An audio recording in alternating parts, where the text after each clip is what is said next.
Why is this book called One Step Ahead?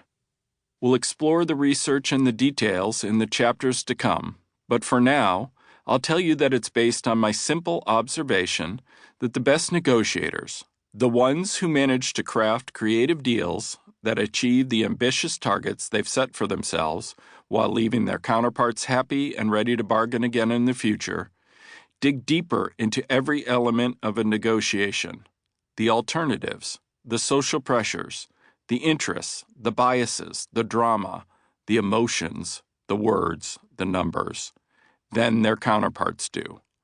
Also, because any negotiation is a constantly evolving process and every person and situation is different, the best negotiators do not completely predetermine their actions or follow a set bargaining recipe.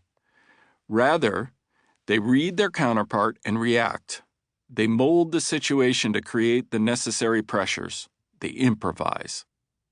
The need for one step ahead and the newness and comprehensiveness of its approach will become clearer if we examine the strengths and weaknesses of its two illustrious predecessors. One Step Ahead of How to Win Friends and Influence People, or Good Advice, but Where is the Science? Though his book, How to Win Friends and Influence People, continues to sell briskly, Dale Carnegie's personal history is largely forgotten. He grew up on farms in Missouri during the years in which the 20th century sprouted out of the plowed under 19th. As a young man, he attended a local teachers' college. Hungry for success and female attention, and unable to throw either a curveball or a spiral, he entered scholastic public speaking contests. One acolyte wrote that Carnegie practiced his talks as he sat in the saddle galloping to college and back, and as he milked the cows. By his senior year, he was a trophy-winning speaker. After an initial attempt to make his living selling bacon, soap, and lard, he lit out for New York City in 1911, enrolling in the American Academy of Dramatic Arts. Despite the training, Carnegie remained more ham salesman, alas, than Hamlet, and was not offered any steadily paying acting jobs. Not wanting to return to sales or the Midwest, he convinced several YMCAs in the city to allow him to offer classes on public speaking. The attendance at his courses grew steadily. He aggressively marketed the benefits to potential students, and his renown spread. Over Carnegie's 20-plus years of training, he shifted his lessons from public speaking to all forms of the fine art of getting along with people in everyday business and social contacts. He went searching for a book that was a practical working handbook on human relations, and, failing to find one, set out to write one himself. He read biographies and magazine profiles of great men and women, studied the old philosophers and the new psychologists, and personally interviewed scores of successful people.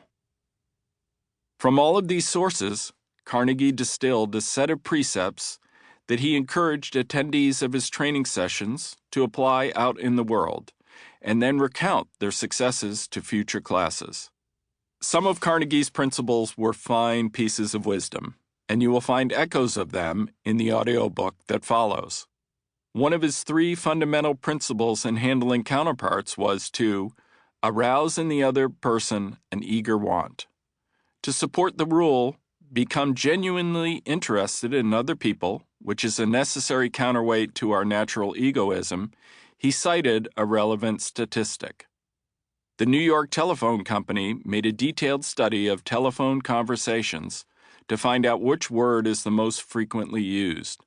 You have guessed it, it is the personal pronoun I. I. It was used 3,900 times in 500 telephone conversations. I. He saw that getting along with other people is a game, one that can be played honestly and with integrity, but in which you sometimes need to throw down a challenge. That is what every successful person loves, the game.